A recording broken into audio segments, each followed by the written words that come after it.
Hi guys, MrRoflWaffles here. The GTA 6 extended look preview just dropped, so here's everything you need to know, including 6-star wanted system, the cops building criminal profiles on you, and secrets in the open world. Let's get started. The footage we're looking at right now is on base PS5 as well, so it looks this good on base PS5. You don't have to have a PS5 Pro for it to look this good, and it's hitting 30 FPS. It can do 4K at that FPS as well. So one thing the preview didn't tell us, but that I want to share with you guys, is that the main story is 80 hours long. And that's if you don't explore the world a ton. It's easily 100 plus hours after that. Preloads for it are going to begin on November 12th with release on the 19th, and pre-orders from digital and physical stores can also preload on the 12th, and it doesn't matter what version of the game you have, you can still preload then as well. So both in the preview itself and in lots of subsequent information that's come out afterwards, we've seen a huge showcase of characters, dialogue, the feel of the open world, the enormity of the map. It's roughly twice the size of the GTA 5 map, which is bonkers. You'll be awarded for exploring beyond those main story beats, of course, and the NPCs have been individually handcrafted rather than procedurally generated. So they vary a lot because of this. It's no longer going to look so uniform like GTA 5, and there's 1,000% more NPC animations than GTA 5. So in GTA 5, there were 55,000. In this, there's 600,000. Which is crazy. And that's also double the animation count of Red Dead Redemption 2. Yes, double. Insane. Alongside that, that means that every NPC has their own story. So you've even got this dude showing off for social media, and you got this streamer doing a car trunk challenge. But it's not just the characters who have been handcrafted. As you can see, the entire world is really fleshed out.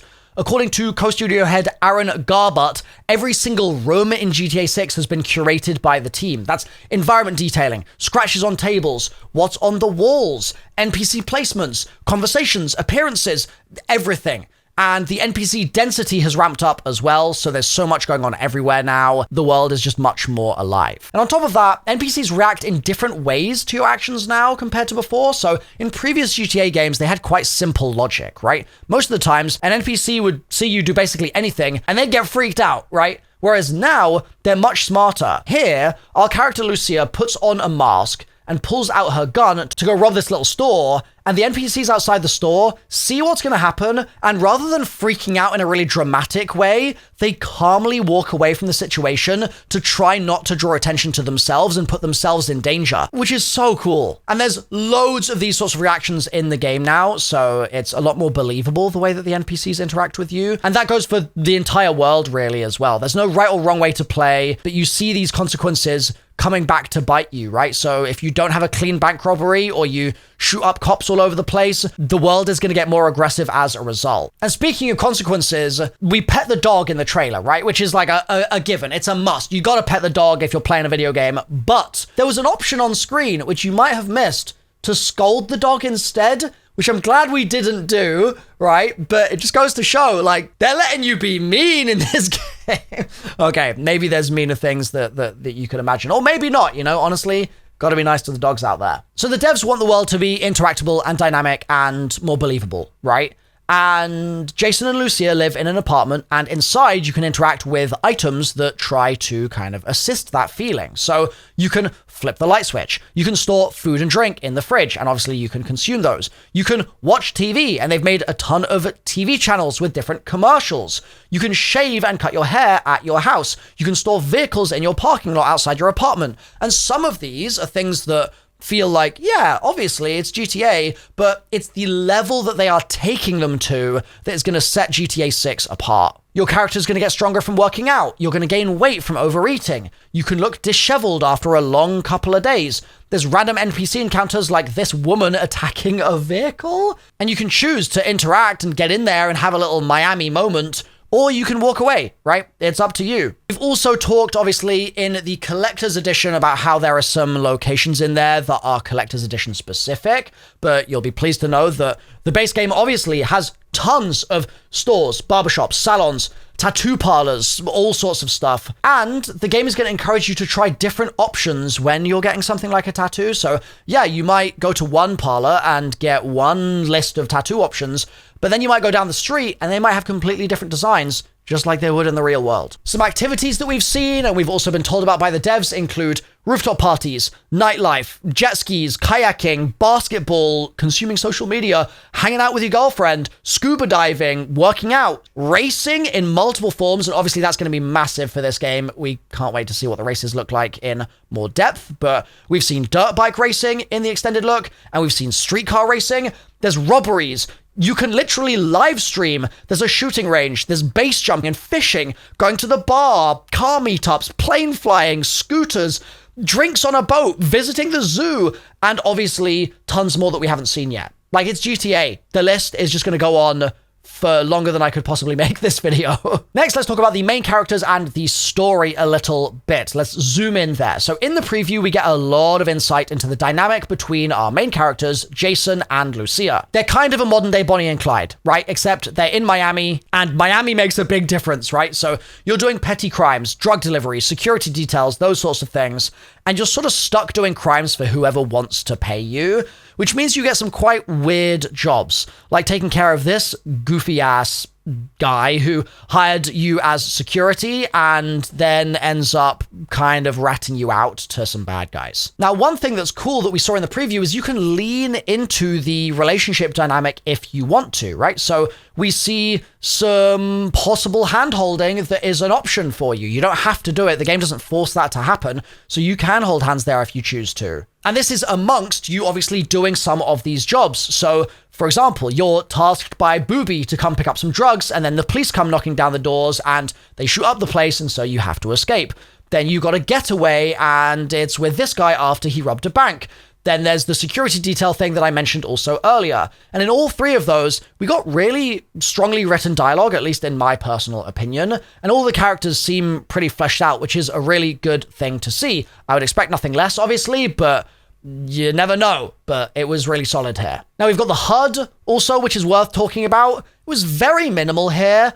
I suspect that in the final game, there will be a bit more on the HUD because people are going to need to know how to play the game, right? But for this extended look, the minimal HUD was gorgeous. It was perfect. It meant that the gameplay just spoke for itself. So what we did see is you got your heart icon in the top left, which is your health bar. You've got your eye icon below that, which is your ability bar.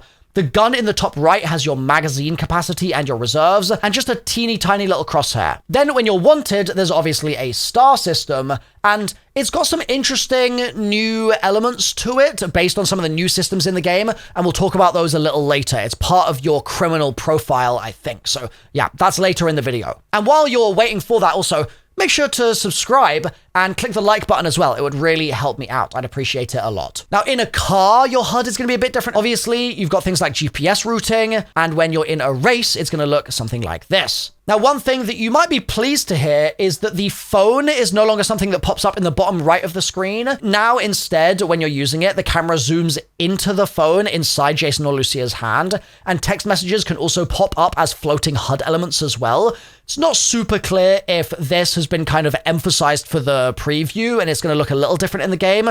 We will see, I suppose. Then finally, the last HUD element that I've spotted so far is when you're sneaking your way into somebody's vehicle doing a bit of Slim Jimming, this is what that is going to look like. So now let's talk about weapons and vehicles. GTA is obviously known for these, so they had better be good. It seems like there's another sort of nitro boosting system thing again, because you see that happening to this car, which gets a huge boost of speed in this race. The pistol seems really lethal to the head. There's a lot of one-hit headshot kills here. The shotgun's a big pump shotgun with lots of high power, and it kind of leaves people rolling around on the floor, which is pretty gruesome, actually. You got the Duke 556 assault rifle, which you pick up off the ground in this mission, and it seems like it might have a silencer on it. It's got a pretty high fire rate, and it's, again, strong to the head. And you can lean your head out of windows to shoot when you're driving around, and cars have great physics here as well. We see so many shots in this preview of just really beautiful cars doing barrel rolls and flipping over and spinning out because one of their tires pop and stuff like that. So that was really promising to see as well. You can also scan cars with an app on your phone, and this is going to allow you to decide whether you want to Slim Jim in or not. You could also break the window to get in there, but it'll tell you how much the car is worth. Maybe it's not even worth stealing, right? If you're planning to try and make some money from it, maybe not, right? But we saw a big variety of vehicles. We saw some lowriders, we saw some motorcycles, vans, average daily drivers, like a whole load of stuff was in the preview. And the driving mechanics look really solid, and the races look fun, which again bodes well, but we need to get those races in our hands to really know, right? Then in terms of gameplay mechanics, you can switch between Jason and Lucia seamlessly, which is no surprise. It's GTA. If they didn't have that, I'd be pretty surprised after how successful that was as a mechanic in GTA 5. And they gave us a couple of examples of it. So in this car chase, playing as Jason lets you shoot at the cops. And so you'll be sticking your body out the window, spraying at them.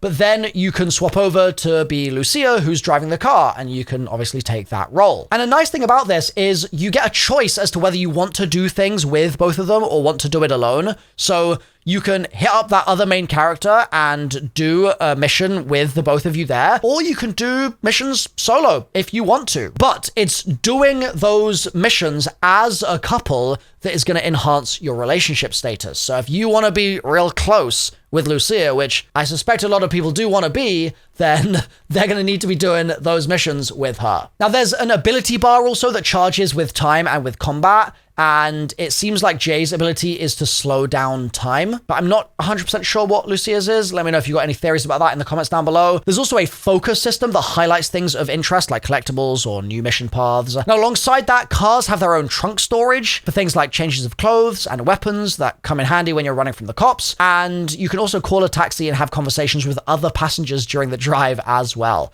Now, talking of having these different disguises and stuff to hide from the cops, we need to talk about the changes to the cops in this game, and so let's jump into the cops section now. So, something new in GTA 6 is cops will build a criminal profile of you, and it will be customized to the things that you do in the world. And part of that profile is how well you execute your crimes, right? So if you're really clean and efficient, you're going to make less of a mess, and the cops are going to kind of think more highly of you, whereas if you're really, really haphazard, the cops are going to go guns blazing because you could pop off at any time, right? You're a risk. And within this, they're going to remember your face, they'll remember your clothes, your cars, and you're advised to then change those after you do a crime because otherwise they're going to build a really clear profile of you. And this builds in with the new 6-star system this time instead of 5. So there's wanted stars, which are hollow white outlines if the police don't know what you look like. Then the stars will be solid if they have a description of you, right? So that's how that system starts to inform the wanted system. Then red stars seem to be when you're actively evading detection from the police, and helicopters are going to chase you at 4 stars. Cops are going to drive erratically to stop you. Like, all of that chaos is still there, but there's just a bit more texture to how they build up their understanding of who you are and when they're going to try and chase you down. So sure, hiding in an alleyway is going to work for losing the cops, right? But sometimes they'll spot you like that if they know exactly what your vehicle looks like. You can also split off with Jason and Lucia in chases so that you can distract police and go in different directions. And that's going to mean that there's a lot more variability to how those go, because I think in GTA 5, some of the time it ended up being that you'd get wanted, and then you'd kind of just do the same things over and over again to get rid of your wanted level. Whereas in this, you're going to be able to be more creative with it, right? Maybe one day you're really heavy on the disguises and you've got the perfect getaway vehicle figured out. Maybe another day you're actually just going to have to put the foot on the gas and just try and speed out of there. Like, it's going to change up the way that you react to the world, and then the world is going to react to you differently as well based on all those other systems that I just described. So this is just a deep dive of everything you need to know from the extended look. But I've got a reaction to the extended look on my channel, and I've also got a bunch of other GTA 6 content coming, so please make sure you subscribe, and most importantly, let me know in the comment section down below if there's any GTA 6 videos in particular that you would like to see from me. Obviously, I'm capable of doing a lot of different styles of content. I've got the live com stuff, I've got the guide stuff, I've got the informational stuff. There's a whole suite of things. Just let me know what you want to see, and I'll make it happen. Thanks for watching, guys. Bye for now.